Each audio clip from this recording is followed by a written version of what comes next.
Pemirsa yang budiman dimanapun Anda berada, berjumpa kembali pada edisi Ngaji Pasan, masih bersama narasumber utama kita Pak Dr. Ahmad Lutfi. Selamat malam. Selamat malam Pak Bowo. Oke, kita berjumpa kembali Pak Lutfi dengan tema malam ini dialog iman dan kebudayaan dalam pandangan Islam. Seperti apa dialognya dan seterusnya nanti akan dipertajam oleh beliau Pak Lutfi. Ini Pak Lutfi ya, kita selalu dihadapkan pada persoalan yang dilematis, sehingga Gus Dur memberi judul dialog iman dan kebudayaan dalam pandangan Islam. Iya. Dilematisnya seperti apa? Misalnya watak ajaran Islam itu kan mempunyai watak dasar. Watak dasarnya adalah dalam sudut pandang yang normatif, legal, formalistik. Normatif, legal, formalistik itu artinya penyelarasan terhadap teks-teks dalam berbagai sumber hukum secara kafah, gitu, secara menyeluruh di semua sendi kehidupan. Padahal di sisi lain kebudayaan itu kan berkembang dinamis, sementara teks itu kan statis. Ya. Maka kemudian dalam upaya penyelarasan itu ada beberapa sudut pandang sumber tekstual itu. Ya. Yang pertama atau biasanya terkenal dengan sebutan sumber hukum Islam, gitu kan ya. Ya. Ada Al-Quran, ada hadis. Kemudian nanti kalau tidak sesuai dengan keduanya, maka kemudian ada sumber di bawahnya lagi, ada ijma, ada qiyas. Kalau ada persoalan lagi, kemudian nanti butuh penyelesaian dan seterusnya, ada usul fikih dan qawaid. Ya. Nalar sumber hukum itu biasanya yang digunakan khususnya dalam pandangan perspektif ahli sunnah wal jamaah atau sunni. Ya. Namun seringkali kategorisasi ini mengalami dilematis, karena kadang-kadang satu nalar teks dengan nalar teks di dalam sumber hukum yang lain itu saling bertolak belakang dan seterusnya. Maka kemudian seringkali memiliki sifat yang oportunistik dan manipulatif. Maka kemudian dalam sudut pandang Gus Dur perlu didialogkan dengan tema dialog antara iman dan kebudayaan. Ya. Pertanyaannya adalah bagaimana bentuk dialogisnya, Pak Lutfi? Iya. Oke, monggo diperjelas. Terima kasih Bapak Arif Ibowo atas pertanyaannya. Ini dari tema yang kita bahas ini, pertanyaan Pak Bowo semakin sulit. Saya kan ngikutin narasi aja. Ya. Oke, Pak Lutfi. Saya akan mengawali begini, bahwa setiap umat Islam dimanapun adanya, baik di Indonesia ataupun di belahan negara yang lain yang ada penduduk Islamnya, pasti akan mewarisi Islam yang pernah diwariskan sejak zaman pertengahan. Nah, Islam yang diwarisi sejak zaman pertengahan itu yang ditangkap kebanyakan umat Islam itu adalah Islam sebagai agama hukum. Gitu ya. Agama hukum ini artinya tidak ada yang tersisa di pemahaman Islam itu kecuali ya hukum itu. Jadi seolah-olah Islam itu isinya hukum semua. Dan gitu. Itu harus diresapi dalam semua sendi kehidupan, begitu. Dalam semua sendi kehidupan, seolah-olah jika tidak menerapkan hukum itu imannya ini goang, begitu. Itu imannya kayak goang, begitu. Nah, disinilah yang kemudian apa yang ingin dicermati oleh Abdurrahman Wahid dalam isinya yang berjudul Dialog Iman dan Kebudayaan. Iman di dalam konteks ini itu maksudnya adalah hukum itu sendiri. Itu seolah-olah dipersepsi sebagai sesuatu yang harus diterapkan karena itu adalah hukum Islam. Begitu. Dari situ maka kemudian umat Islam merasa bahwa hukum itu tidak boleh ditawar-tawar lagi. Nah, hukum Islam itu kan banyak, Pak. Ada meliputi muamalat, munakahat, jinayat, dan ubudiyah. Ya. Hukum sosial, hukum kriminal, hukum perdata, lalu kemudian hukum ibadah. Kan begitu. Nah, dalam dialog iman dan kebudayaan, ini umat Islam yang ada di belahan dunia, khususnya adalah di Indonesia, di dalam melihat hukum-hukum ini seolah-olah hukum itu harga mati, begitu. Misalnya absolut dan itu sifatnya mutlak, gitu. Nah, disinilah letak persoalannya. Justru malah di sini letak persoalannya, gitu. Karena hukum-hukum Islam yang dipersepsi itu sebagai sesuatu yang mutlak, tidak bisa ditawar-tawar lagi, yang diimani begitu, inilah justru letak persoalannya, begitu. Apakah hukum yang ada di Islam, misalnya syariah, itu sesuatu yang mutlak atau tidak? Nah, karena dipersepsi begitu, maka kemudian muncul problema-problema, kan begitu. Mengapa kok muncul problema? Hukum yang ada di hukum Islam itu diketahui oleh Muslim, itu kan kebanyakan berasal dari sumber-sumber Al-Quran, misalnya. Itu kan syariah banyak terdapat di sana, gitu. Sumber hukum yang pertama. Sumber hukum yang pertama. Lalu kemudian dibayan hukum-hukum yang ada di Al-Quran itu dengan hadis-hadis. Yang lalu kemudian memunculkan dua sumber hukum Islam, yaitu Al-Quran dan Al-Hadis, begitu. Nah, tapi sebetulnya jika melihat fakta-fakta yang terjadi di umat Islam terdahulu, begitu, apa yang dirasakan sebagai iman, hukum yang harus diimani, yang harus diterapkan secara mutlak itu sebetulnya dalam kenyataan sejarah tidak sepenuhnya begitu. Banyak di antara jejak-jejak umat Islam masa lalu itu mendialogkan hukum itu dengan persoalan-persoalan yang mengitari para mufti-mufti yang ada di zamannya. Gitu. Termasuk di dalam hal ini madzhabul arba'ah. Asy-Syafi'i, Al-Hanafi, Al-Hambali, dan kemudian Al-Maliki. Gitu. Mengapa kok mengijtihadi? Karena mereka produk hukumnya kan berbeda-beda. Gitu. Makanya kemudian mereka mengijtihadi agar yang namanya hukum itu sesuai dengan apa yang persoalan yang mengitari mereka. Di wilayah masing-masing. Kan begitu. Nah, di sini sebetulnya merupakan satu gambaran yang saya baca dari artikelnya Abdurrahman Wahid. Gambaran apa?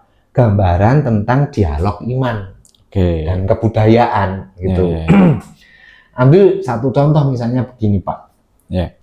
Menurut Imam Syafi'i, begitu, yang namanya sholat, itu harus membaca Al-Quran dan itu harus dengan bahasa Arab. Kan rukun begitu. Di rukun. Misalnya Fatihah Alhamdulillahirobbilalamin ila akhirih, itu tidak boleh diganti dengan bahasa yang lain. Begitu. Mengapa Imam Syafi'i begitu? Karena Imam Syafi'i ini orang Arab dan lingkungannya orang Arab. Nah, ini berbeda dengan Imam Hanafi. Imam Hanafi itu kan dari Persia. Persia itu pengislamannya belakangan pasca kenabian. Kan Abu Bakar As-Siddiq itu baru masuk ke Persia itu kan Islam baru masuk ke Persia itu kan masa Abu Bakar As-Siddiq. Dengan komandan utamanya yang masuk ke sana adalah Sa'ad bin Abi Waqqas. Kan begitu. Nah, Persia itu secara bahasa tidak menggunakan bahasa Arab dalam sehari-harinya.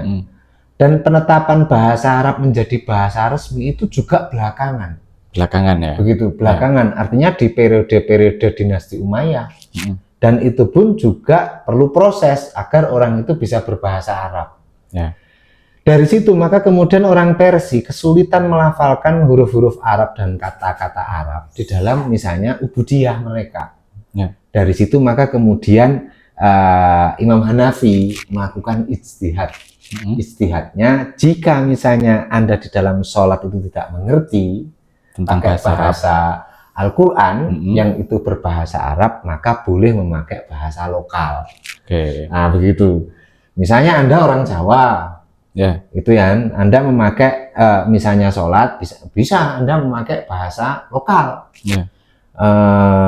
Sekabianing kelawan nyebut asmane Allah zat kang maha welas asih kan ugi ing dalem donya lan ugi ing dalem akhirat. Misalnya alhamdulillah sekabianing puji iku maring Allah Subhanahu wa taala. Misalnya begitu. Itu bagi Abu Hanifah boleh. Begitu loh.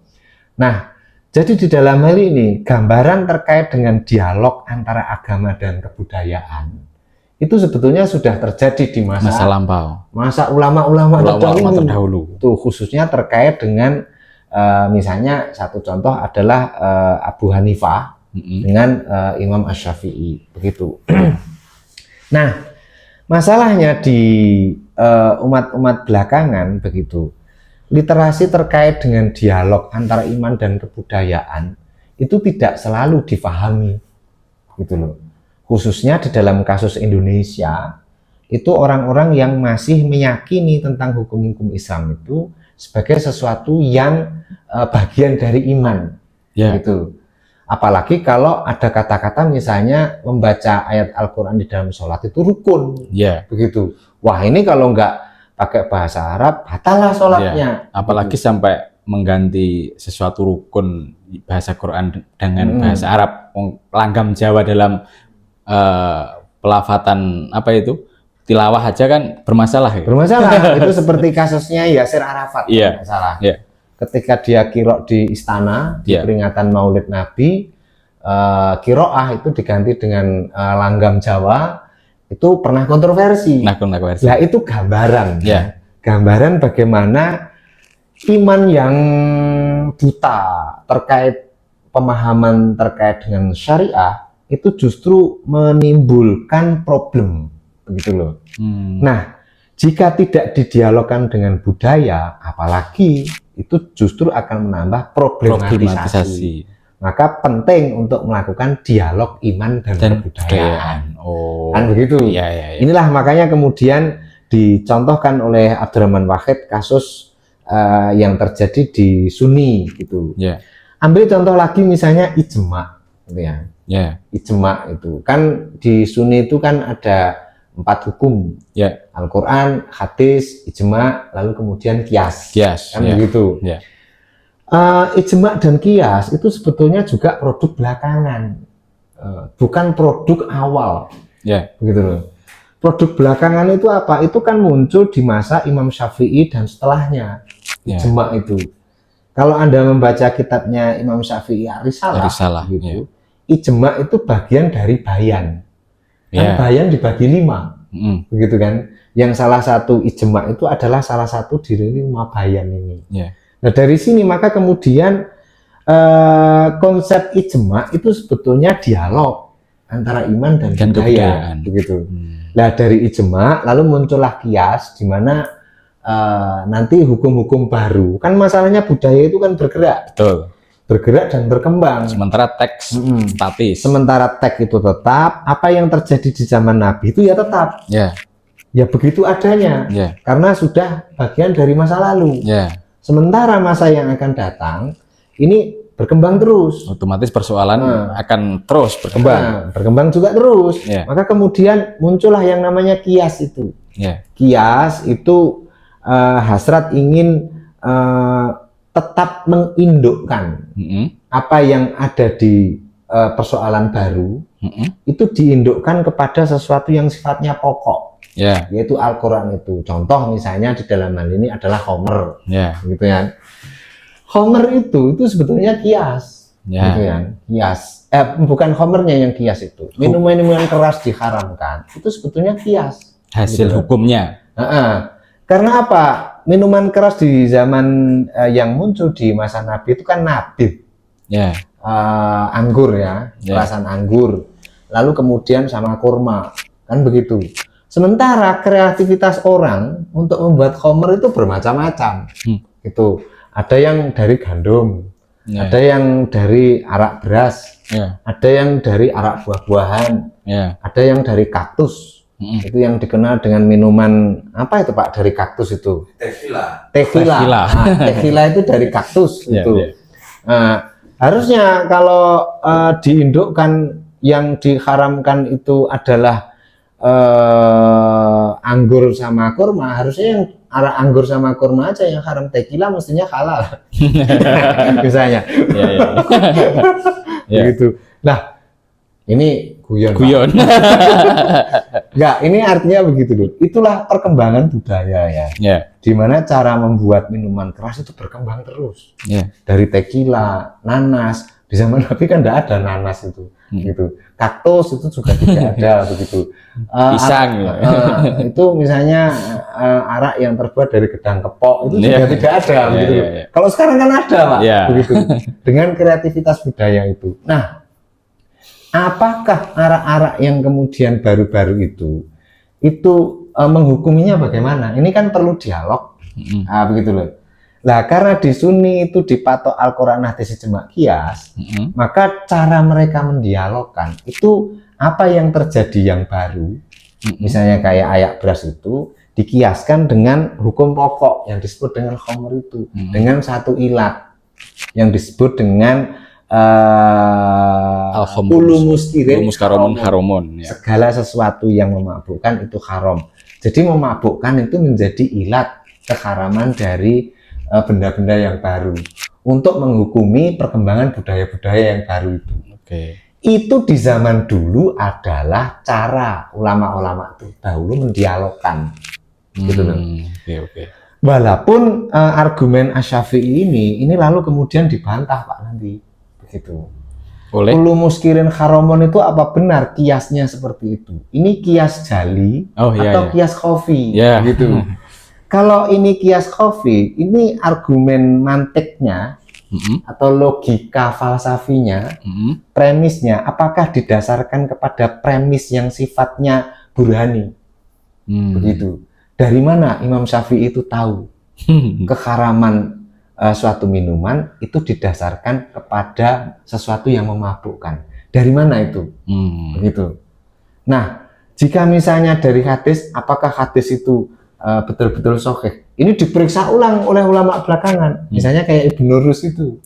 Makanya kemudian memunculkan hukum baru, begitu loh. Tidak seperti Imam Syafi'i, karena kias Imam Syafi'i itu kias khofi dan itu berbasis dzon, persangkaan. Sesuatu yang berbasis persangkaan tidak bisa dijadikan pijakan hukum. Maka kemudian kiasnya termasuk kias apa tadi? Kias khofi. Kias khofi. Nah, di situ ada yang namanya dialog antara agama dan filsafat. Kan yang diperiksa itu premisnya. Ya kan? Yang diperiksa premisnya. Dari premis itu di kalangan para mantikiyin itu tidak setuju terkait dengan kias khofi itu qot'i, tapi itu zonni. Maka kemudian hukum itu batal. Itu bagi kaum filsafat. Nah, kan begitu. Nah, ini lalu kemudian menjadi contoh bagaimana dialog agama, iman dan kebudayaan itu terjadi di masa lalu. Artinya di dalam konteks sekarang, jika misalnya umat Islam sekarang itu hanya melihat hukum Islam syariah itu sebagai sesuatu yang iman dan bulat-bulat iman, yang mana Anda tidak menerima dialog, Anda dalam posisi yang salah. Itu juga dilakukan oleh ulama-ulama terdahulu terkait dengan dialog itu. Tapi Anda kok tidak mendialogkan? Menelan mentah-mentah. Contoh yang paling jelas di dalam hal ini adalah kelompok Muslim yang mengusung Piagam Jakarta, misalnya. Ya, itu kan syariah seolah-olah harus begitu. Lalu kemudian kelompok Sunni, misalnya. Al-Quran hadis ijma qiyas ini setelah dihukumi begitu, kendati ada pembantahnya, premis terkait dengan logika filsafat tadi, itu lalu kemudian di kalangan Sunni mengalami formalistik pula. Formalistik itu pembakuan. Jadi cara berpikirnya harus begini. Kalau tidak begini tidak absah. Misalnya kayak filsafat begitu tidak absah. Gitu. harus begini, kendati itu kias kofi. Ya. Nah, kan begini. Ini maaf karena agak soal teknis terkait dengan hukum. Agar memperjelas terkait dialog antara iman dan kebudayaan itu. Walaupun hal ini itu tidak diungkap di dalam IC-nya Abdurrahman Wahid. Cuman memperjelas, didetailkan agar IC itu terbaca dengan jelas. Kan begitu. Nah, karena situasinya di Sunni itu menambahkan ijma sama qiyas gitu. Ini lalu kemudian gimana nanti ijma qiyas lalu kemudian muncul hukum-hukum baru bagaimana? Gitu. Muncullah lagi yang namanya pengembangan yang selanjutnya, ilmu setelahnya yaitu qawaidul fikih sama usul fikih. Jadi kalau usul fikih itu memperlakukan kata, ada muhkam, mufassar, mutlak, muqayyad, lalu kemudian mafhum mukhalafah, mafhum muwafaqah, itu urusan usul fikih. Tapi kalau urusan qawaidul fikih itu dari hukum-hukum yang ada di dalam ijma itu lalu kemudian ditarik kaidah, kaidah agar yang namanya ketika muncul hukum baru tidak harus membuat fatwa baru, cukup menginduk kepada kaidah ini, qawaidul fikih itu. Itu saya kira Ahlussunnah sudah banyak menginduk kitab-kitab qawaidul fikih. Salah satunya adalah Asbaghan Nadzair. Asbaghan Nadzair yang ditulis oleh Jalaluddin As-Suyuti.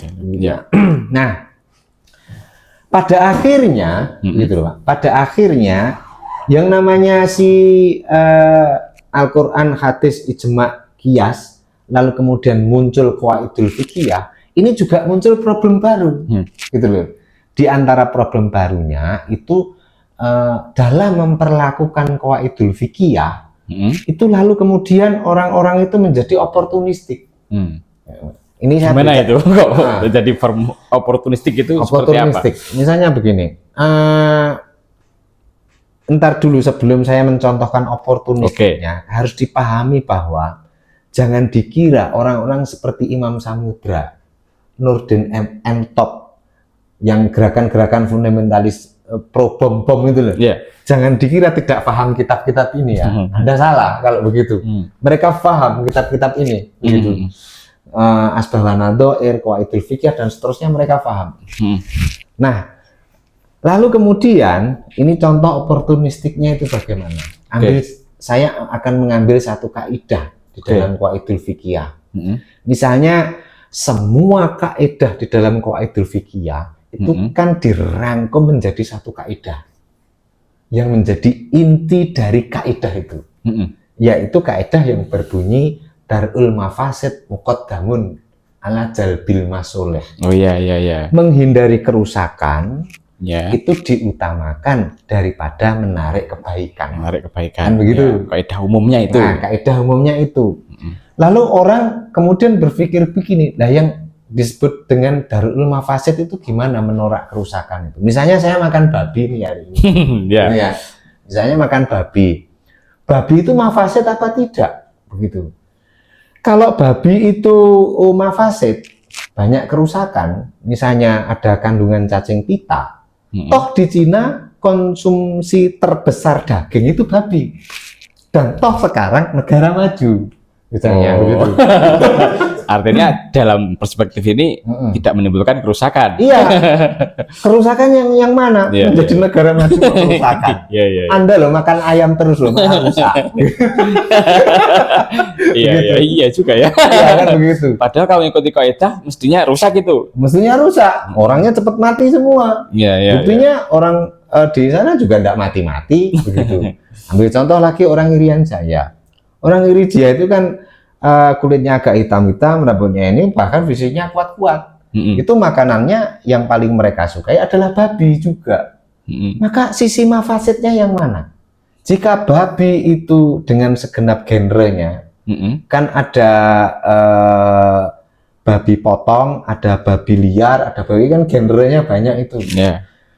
Yang mafasid yang mana? Toh semuanya jika dimakan itu buktinya orang-orang itu sehat semua, begitu. Maka mafasidnya, lah karena qawaidul fiqhiyah itu problematik terkait dengan apa yang disebut mafasid ini, maka lalu kemudian orang menjadi oportunistik. Wah, babi kan tidak darul mafasid. Babi kan tidak ada mafasidnya. Ngapain itu diharamkan? Halal aja lah begitu. Kan oportunistik. Sisi oportunistiknya itu di sini, gitu loh. Nggak mafasid kok, baik kok. Itu justru malah yang dikenal sebagai proteinnya tertinggi, begitu. Manfaatnya yang mana protein tertinggi, dan begitu.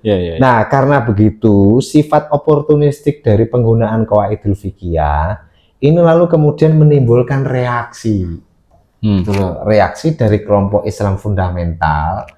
Wah, ini bahaya kalau begitu. Anda bisa sangat oportunistik. Udah, kita kembali aja kepada Quran sama hadis. Tidak memakai itu semua. Tidak memakai ijma, qiyas, qawaidul fiqhiyah. Ya. Begitu loh. Karena ujung-ujungnya oportunistik itu. Kalau qawaidul fiqhiyah ujungnya oportunistik. Kalau memakai qiyas, ujung-ujungnya qiyasnya juga belum tentu qiyas qot'i. Bahkan qiyas khafi, gitu. Maka kemudian orang fundamentalis itu misalnya, aduh kayak begitu gawat ini. Ini soalnya menyangkut iman saya ini, kan begitu. Saya tak kembali ke Quran hadis saja. Sementara kelompok yang lain Al-Quran hadis ijma qiyas usul fikih qawaidul usul fikih qawaidul fikih, kan begitu. Nah, betapapun dilematisnya mereka, itu sebetulnya itu contoh dialog agama dan kebudayaan. Tapi masalahnya, kendati sudah ada dialog dan kebudayaan, toh masih problematik, gitu loh. Problematiknya bagaimana? Ada yang Quran hadis saja, ada yang Quran hadis ijma qiyas, ditambah usul fikih sama qawaidul fikih, ditambah lagi sifat oportunistik dan sebagainya. Dilematis ini kalau bertemu mereka tidak saling akur. Lalu bagaimana titik tengah di antara dua problem dilematis dialog iman dan kebudayaan ini? Nah, itu kan begitu. Iya, betul. Disinilah Abdurrahman Wahid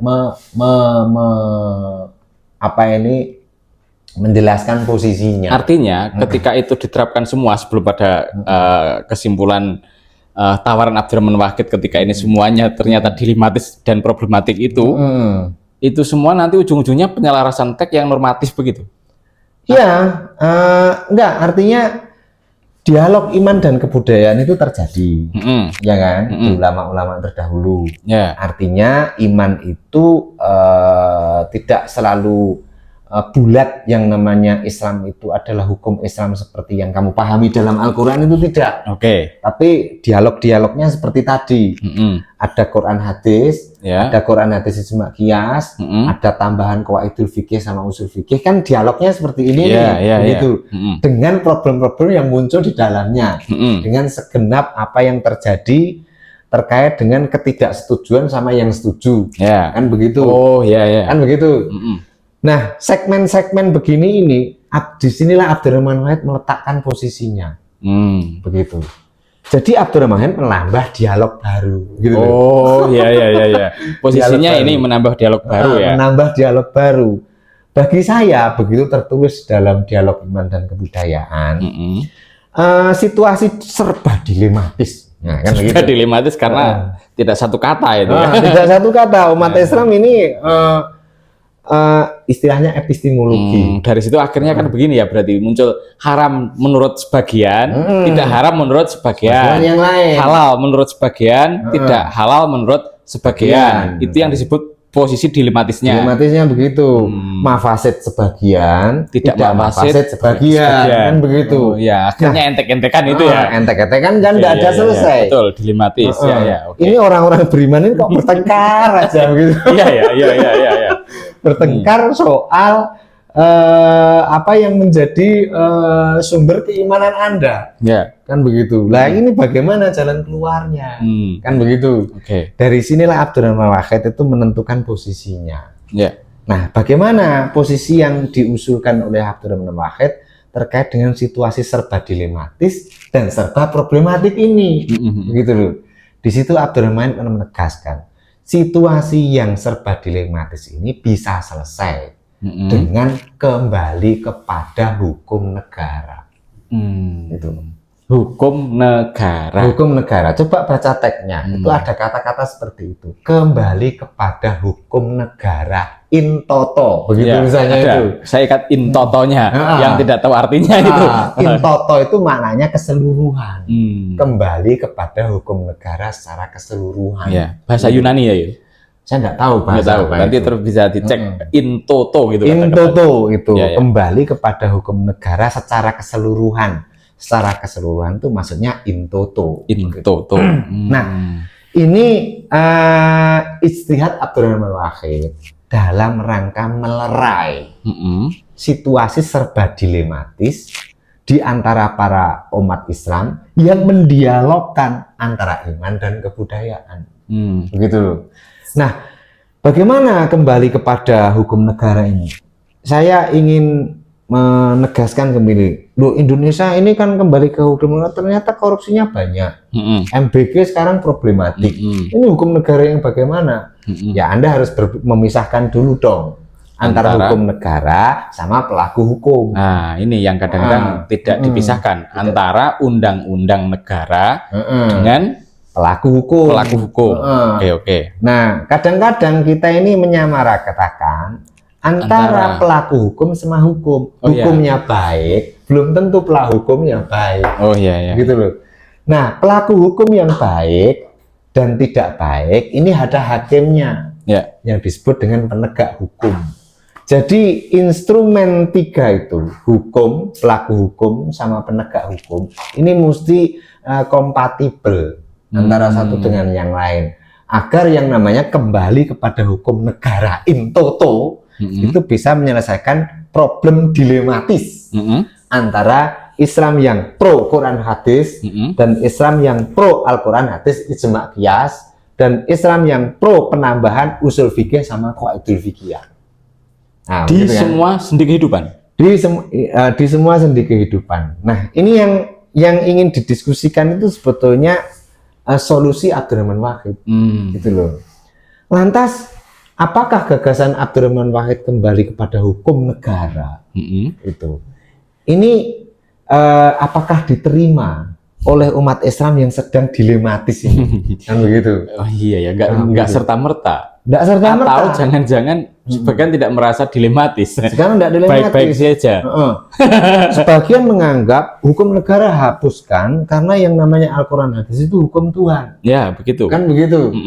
Lalu kemudian ijma qiyas ini hukum para ulama-ulama terdahulu. Yang mereka segi kesolehannya menurut mereka pembela Al-Quran hadis ijma qiyas itu bisa dipertanggungjawabkan. Sementara hukum negara ini perumus-perumusnya bisa jadi mungkin banyak atau ada orang-orang yang bukan seperti agama mereka. Nah ini maka kemudian untuk menerima hukum negara dilematis juga. Tapi bagi Abdurrahman Wahid ini bagian dari solusinya. Gitu loh. Jadi ijtihad Abdurrahman Wahid terkait dengan polemik di umat Islam itu kembalilah kepada hukum negara. Begitu. Nah, kembali kepada hukum negara ini lalu kemudian apakah di dalam hukum negara itu menyelesaikan persoalan? Misalnya begini, Anda mencuri, dihukum negara penjara sekian, apakah di akhirat nanti akan bebas? Nah itu, biasanya begitu. Akhirnya nanti karena orang yang menghukumi itu tidak berdasarkan hukum syariat agama, maka kemudian hakim itu masih menanggung beban dosa di akhirat. Kadang-kadang begitu juga kan memahaminya. Ya, beban dosa di akhirat begitu. Ada lagi misalnya, kan harusnya pencuri itu kan dipotong. Nah, ini kan di penjara. Penjara memangnya mengganti besok di akhirat tidak disiksa lagi. Ini kan muncul pertanyaan, Pak. Gitu loh. Pertanyaan. Lalu misalnya zina itu diranjam. Dalam Al-Qur'an kan diranjam. Atau dijilid.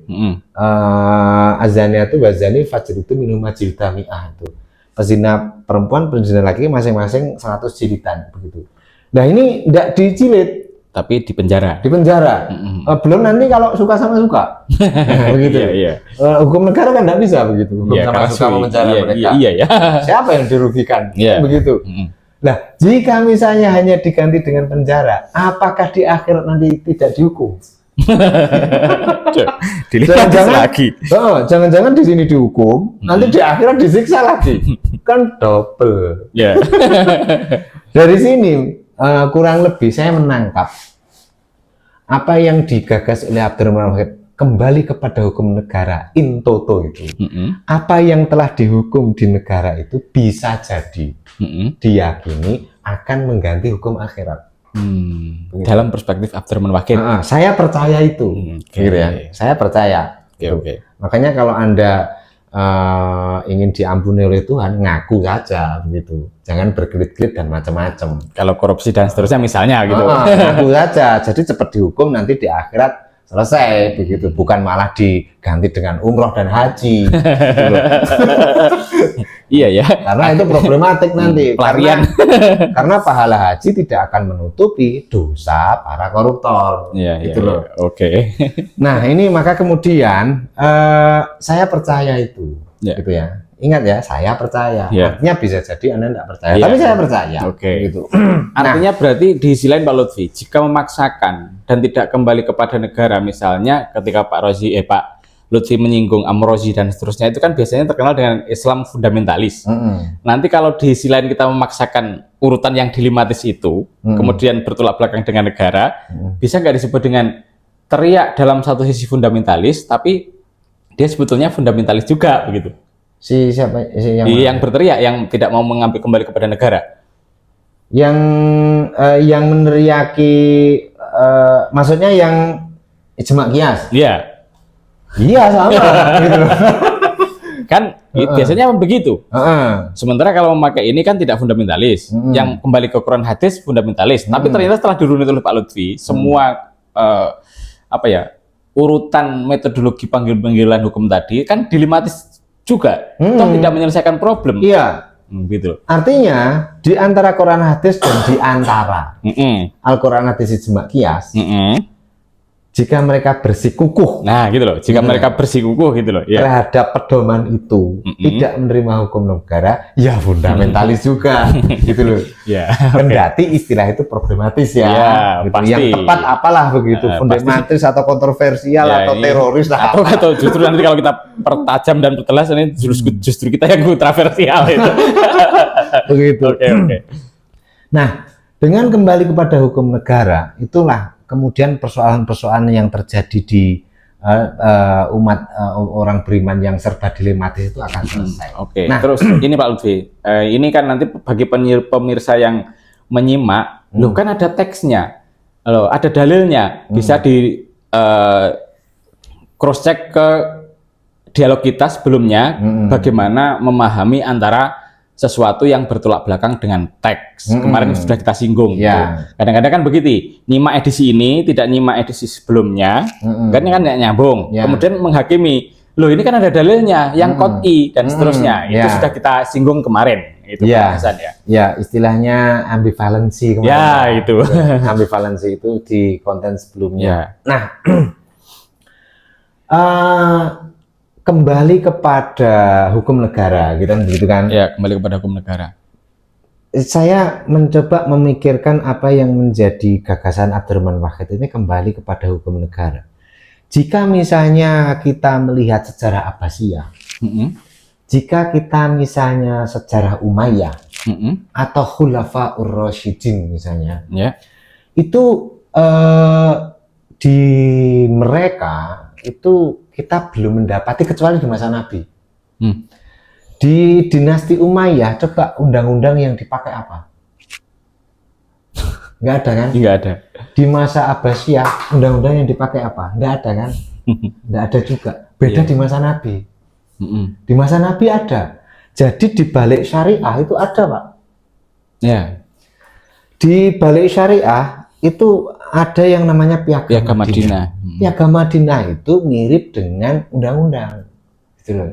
Undang-undang kehidupan bernegara pada waktu itu. Syariah itu ada tersendiri. Justru memperkuat Piagam Madinah. Piagam Madinah, begitu loh. Nah, di masa Indonesia, masa Abdurrahman Wahid, itu undang-undang ada, UUD 45 ada, undang-undang ada. lalu kemudian Permen PP, lalu kemudian sampai Perda ada. Iya, gitu. betul. Makanya kemudian jika Anda tidak menerima terkait dengan hukum negara itu dengan argumen bahwa itu tidak ada dasar dalam sejarah, Anda salah. Justru itu ada pada Islam yang paling awal, yaitu masa Islam masa kenabian di Madinah. Yang ada undang-undangnya. Yang ada undang-undangnya. Yang biasa disebut dengan Piagam Madinah atau Madinah Charter atau Sohifah Yasrib. Betul. Atau apa itu? Istilahnya Mbah Kiai Haji Ahmad Siddiq itu apa itu? Ya sekitar itulah, saya lupa itu. Oke. Nah, bagi saya apa yang diusulkan oleh Abdurrahman Wahid ini logis. Gitu. Jadi dia kendati mengusulkan kembali kepada negara, kembali pada hukum negara in toto begitu dalam kalimatnya, itu juga punya dasar historis. Spiritnya sama dengan spirit Islam awal pasca Nabi ini, pada masa Nabi. Pada masa Nabi, khususnya di Madinah, begitu. Coba kita timbang argumennya, gitu ya. Kita timbang argumennya. Masa Abbasiyah, masa Umayyah, masa Abbasiyah itu masa di mana banyak bermunculan hukum-hukum agama dan karya-karya tafsir, serta karya-karya fikih. Itu makanya kemudian disebut dengan masa keemasan, gitu ya. Lalu kemudian di masa Umayyah itu juga begitu, mulai muncul yang namanya karya-karya keislaman, begitu. Di masa Nabi karya-karya keislaman tidak banyak, yang ada hanya Piagam Madinah, Al-Quran, kan begitu. Hadis dan seterusnya belum terkodifikasi. Bahkan mungkin bisa jadi istilah hadis seperti yang ada di dalam Kutubus Sittah itu belum menjadi satu pengetahuan di waktu itu. Yang menjadi pengetahuan utama hanyalah Piagam Madinah sama Al-Quran. Al-Quran, dan Al-Quran ada syariahnya, gitu. Nah, jika kita timbang begitu, bobotnya kuat mana masa kenabian sama masa dinasti-dinasti ini di dalam pembentukan masyarakat yang adil dan sejahtera. Mesti kalau ditanya begitu ya bobotnya kuat pada masa kenabian lah. Masa kenabian kan. Jadi makanya argumen Wahid terkait dengan kembali kepada hukum negara in toto itu jika ditimbang argumentasinya itu sebetulnya lebih berbobot dan selaras dengan spirit kenabian masa Islam yang paling awal. Islam yang paling awal, bukan masa Islam dinasti. Tapi problemnya Islam masa dinasti ini banyak diformalisasi, banyak dikaji, hukum-hukum dan produk-produknya banyak disebarkan dan diajarkan melalui madrasah dan pesantren, maka kadang menutup pengetahuan kita tentang Islam yang paling awal. Sehingga ketika Abdurrahman Wahid mengusulkan kembali kepada undang-undang negara in toto gitu, di kubunya sendiri gitu. Itu kadang mereka juga kebingungan, apa ini hukum negara in toto ini? Memang apa takbirnya? Betul. Menerima Pancasila ini takbir usul fikihnya apa? Bingung nyari takbir, Pancasila nggak ada dalam fikih. Sudah terlanjur diimani secara kuat. Diimani secara kuat dan tidak mampu mendialogkan, gitu loh. Disitulah kebekuan di antaranya kebekuan di dalam menerima argumen Wahid. Cuman di dalam pembacaan saya, justru ketika menimbang argumen kembali kepada hukum negara itu justru ada jejak sejarahnya di masa kenabian dan Islam awal. Dan tidak ada di masa Abbasiyah, karena di Abbasiyah itu undang-undangnya apa? Tidak ada, Pak. Tidak ada, gitu loh. Di dinasti Umayyah tidak ada. Wong itu pemerintahan berbasis keluarga kok. Gitu kan? Yang mengganti itu juga keturunannya. Yang berhak memerintah juga keturunannya. Jadi fatwa raja itu adalah hukum negara. Kan begitu. Beda di masa Nabi. Ada Piagam Madinah. Ada aturan tata undang-undangnya ya. Jika mau membuat kebijakan tertentu maka harus diselaraskan dengan undang-undang Piagam gitu. Dan jangan lupa di masa Nabi Muhammad di Piagam Madinah itu kan juga terdiri dari 3 umat. Gitu loh. ada umat Yahudi, ini mayoritas Madinah, ada umat Nasrani, itu misalnya orang yang bergabung dari Najran itu ke Madinah, ada umat yang bersama Nabi yang muhajirin dari Mekah. Jadi 3 umat ini memakai undang-undang yang sama. Asalkan setia kepada ini, dijamin keselamatannya oleh Nabi. Nah, kalau Nabi aja menjamin keselamatannya, Tuhan ya pastilah. Masa dijamin utusannya yang mengutus tidak menyelamatkan? Kan begitu. Betul. Dari sini maka kemudian kembali kepada hukum negara, itu sama dengan jejak kenabian, bukan jejak dinasti. Oh iya. Artinya undang-undang itu berarti justru mengcover semuanya yang sepakat tanpa membeda-bedakan atas satu agama tertentu. Iya. Sebagaimana spirit Nabi dalam akomodasi terhadap 3 agama itu. 3 agama itu, begitu loh. Nah, di dalam konteks inilah yang penting itu kan menimbang argumen. Ya. Mana 3 argumen ini? Anda mau menangkan Quran hadis, Anda mau memenangkan Al-Quran hadis ijma qiyas, Anda mau memenangkan tambahan qawaidul fikih sama usul fikih, Anda mau memenangkan Abdurrahman Wahid yang kembali kepada hukum negara in toto. Kita kan harus menimbang argumen ini.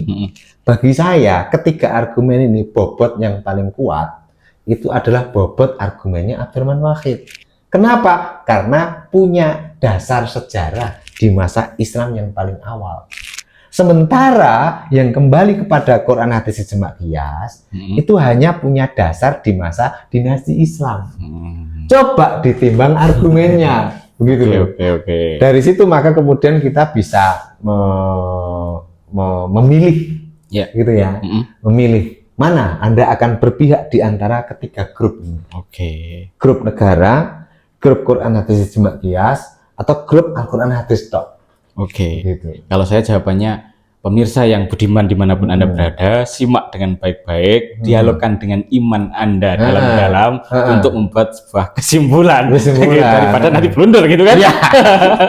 Ini saya kira episode ini cukup di sini, atau sebetulnya kalau mau kita lanjutkan, tapi kayaknya sudah panjang Pak Lutfi, karena Pak Abdurrahman Wahid masih di dalam tulisannya itu, kalau tidak salah ingat di beberapa episode akhir tulisan di dalam tema ini ada tentang misalnya batasan antara agama dan filsafat perlu untuk didialogkan dan seterusnya. Tapi kayaknya ini sepil aja Pak Lutfi. Sepil aja sedikit. Misalnya agama dan filsafat. Agama dan filsafat itu bisa saling Pak.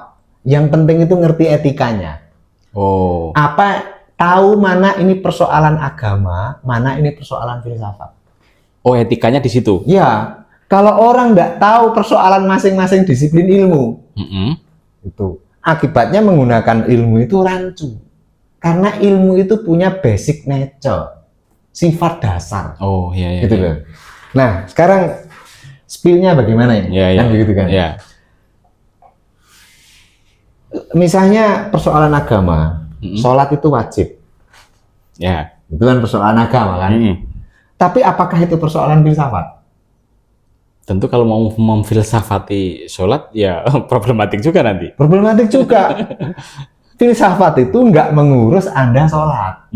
Dan tidak mengurus filosofi sholat. Itu gitu maksudnya Pak Lutfi memberikan etikanya. Etikanya. Sejak kapan filsafat itu bahas sholat? Nggak ada. Gitu. Filsafat sama filosofis itu sama atau beda Pak Lutfi? Filsafat atau filosofis? Ya kurang lebih mirip-mirip lah, secara filosofi atau secara filsafat begitu. Dan filsafat itu punya cara kerja, punya metode-metode. Jika orang memahami metode-metodenya, maka dia bisa berhenti ketika berhadapan dengan persoalan yang bukan persoalannya. Begitu. Misalnya, sholat itu secara filosofis apa? Saya tidak berurusan dengan itu, karena itu bukan persoalan saya. Persoalan saya itu adalah argumen Anda ini burhani, jadali, khitobi, sofis, safsatoi, atau argumen Anda ini berbasis kepada syi'ri. Nah, begitu. Jadi ngurus argumen, Pak. Gitu ya. Kalau Anda ini mengaku argumen Anda adalah burhani, itu premisnya bagaimana? Sumber premisnya bagaimana? Lalu kemudian natijahnya bagaimana? Itu urusan falsafat. Sementara sholat itu nggak berurusan dengan persoalan begitu. Iya. Makanya di dalam hal ini Anda harus tahu mana yang menjadi urusan filsafat dan mana yang bukan urusan filsafat. Berarti kadang-kadang orang filsafat haram, tidak bisa kemudian persatuan antara agama dan filsafat. Ini berarti tidak tahu etikanya tadi. Tidak tahu etikanya begitu, atau salah memahami filsafat. Contohnya misalnya Al-Ghazali, menurut Ibnu Rus. Oh iya. Untuk ada menurutnya belakangan madeg saya Pak Lutfi. Apakah Tuhan itu tahu hal-hal yang partikular? Gitu. Bagi Ibnu Sina, Tuhan tidak tahu. Ibnu Rus apa itu Ibnu Sina? Ibnu Sina Ibnu Sina dulu. Ibnu Sina mengatakan Tuhan tidak tahu hal yang partikular. Jadi Pak Bowo besok nikah lagi atau tidak, Tuhan tidak tahu. Begitu. Menurut Ibnu Sina. Menurut Ibnu Sina. Bagi Al-Ghazali, Tuhan tahu. Wong Tuhan itu tahu segalanya. Oh iya. Innallaha ya'lamu ma la ta'lamun, ya kan? Dan segala macam lah. Tuhan itu tahu pokoknya. Daun itu jatuhnya kapan aja Tuhan tahu. Lalu kemudian besok dapat duit atau tidak, Tuhan tahu. Karena mengetahui segalanya. Tuhan mengetahui segalanya. Tapi bagi Ibnu Sina tidak. Tuhan hanya tahu hal-hal yang universal. Hal-hal yang partikular. Seperti Anda besok, Anda itu nikah atau tidak. Tuhan nggak tahu. Nah begitu. Lalu kemudian karena kesalahan memahami filsafat di antara dua tokoh ini, ini lalu kemudian kedua tokoh ini saling mengkafirkan. Gitu karena perbedaan pendapat tadi. Itu. Nah, disinilah Ibnu Rus itu memberi jalan tengah. Kedua-duanya ini salah memahami filsafat. Gitu loh. Anda membaca sumber-sumber filsafat itu tidak primer. Gitu loh. Makanya kemudian Ibnu Rus itu berkepentingan itu talkhisu Aristoteles kalau nggak salah, membersihkan Aristoteles dari pandangan yang salah paham. Gitu. Nah, di antara argumen Ibnu Rus itu bagaimana? Ibnu Rus bilang Tuhan, pengetahuan Tuhan itu beda dengan pengetahuan Anda. Anda itu ada objeknya, baru Anda tahu. Ya kan? Iya. Beda dengan Tuhan. Tuhan itu pengetahuannya tidak didahului objek. Begitu loh. Jadi apa yang diketahui Tuhan memunculkan objek. Kurang lebih begitu. Maka kemudian terkait dengan perdebatan antara Ibnu Sina sama Al-Ghazali, Tuhan besok tahu apa tidak? Saya itu menikah lagi atau tidak? Begitu. Antara yang ngomong tidak tahu dan yang ngomong tidak tahu, itu salah memahami argumen filsafatnya Aristo. Begitu. Dari situ justru Ibnu Rus itu kan mendamaikan antara agama dan filsafat. Maka kemudian cara Anda bernalar terkait dengan persoalan-persoalan syariah. Sebetulnya persoalan-persoalan syariah itu bisa dipahami secara demonstratif. Bukan kias khofi kayak Imam Syafi'i tadi. Begitu. Iya. Salah larinya. Harus kias jam'i. Nah, begitu. Bukan kias khofi. Argumen kias khofi di dalam cara Anda melarang khamr itu doni, itu lemah. Begitu. Lah bagaimana yang kuat itu nanti kalau diskusinya panjang. Ini kan spill. Cara mendamaikan antara agama dan filsafat. Itu bisa dibaca. Faslul maqal ma bainal hikmah wa syariah. Karyanya Ibnu Rus. Itu ya. Fasal atau bab isi itu ya antara filsafat dan syariah. Hikmah itu filsafat. Wa syariah dan syariah. Di artikel ini Ibnu Rus. Nah, saya menduga Abdurrahman Wahid membaca ini. Karya Ibnu Rus ini. Dan saya percaya. Iya. Maka kemudian sepil Abdurrahman Wahid sarannya untuk mendialogkan antara agama dan filsafat. Agama ini maksudnya syariah itu agar penalaran Anda berbasis qot'i. Gitu loh. Jadi kiasnya kias jam'i, tidak doni. Bukan kias khofi. Khofi. Begitu. Iya. Nah, terkait dengan bagaimana bentuk-bentuk kias khofi, bagaimana bentuk-bentuk kias jali, bagaimana kias jam'i, tentu tidak dibahas di sini. Itu nanti terlalu teknis. Dan itu bisa bisa didalami sendiri di Faslul Maqal ma bainal hikmah wasyariah. Oke. Saya kira sudah panjang pemirsa dan bisa disimak secara utuh supaya ini tidak salah salah paham atau salah praduga dan seterusnya. Akhirnya pengetahuannya sepotong-potong. Akhirnya kalau pengetahuannya sepotong-potong, kesimpulannya tentu tidak bisa utuh begitu. Iya. Saya kira demikian. Ada tambahan, Pak Lutfi? Tambahan saya pertanyaan aja. Gimana? Ada Anda. Itu kan ditanya. Kira-kira diskusi Abdurrahman Wahid ini, dengan misalnya Anda mbalah Fathul Qorib itu enak mana? Iya, karena ini ya menemukan spirit, kemudian utuh dan seterusnya, ya tentu saya menjawab ternyata dalam mendiskusikan Abdurrahman Wahid begitu. Iya, artinya ngaji pasan kan tidak selalu mengkaji teks Arab. Iya, betul. Gitu. Dan ini pemikiran yang asli dari tokoh kita. Ya, teks bahasa Indonesia pun tak kalah.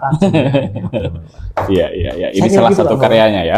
Saya kira demikian pemirsa. Sampai jumpa di edisi berikutnya. Mudah-mudahan ini saya kira saya tidak banyak komentar karena narasinya Pak Lutfi supaya utuh begitu dan takut kalau keselio saya gitu kan. Nggak usah takut lah, berpikir itu bebas. Maksudnya berpikir, oh iya. Tadi saya ingat teman saya Pak Lutfi, berpikir itu bebas, bertindak itu terbatas. Iya. Itu hadis riwayat Zainur Rafiq. Iya. Oke, hadis riwayat itu tadi. Saya kira demikian pemirsa yang budiman, sampai jumpa edisi esok. Mudah-mudahan bisa menangkap makna dan spiritnya dari apa yang didiskusikan pada tema kali ini. Oke. Selamat malam. Selamat malam.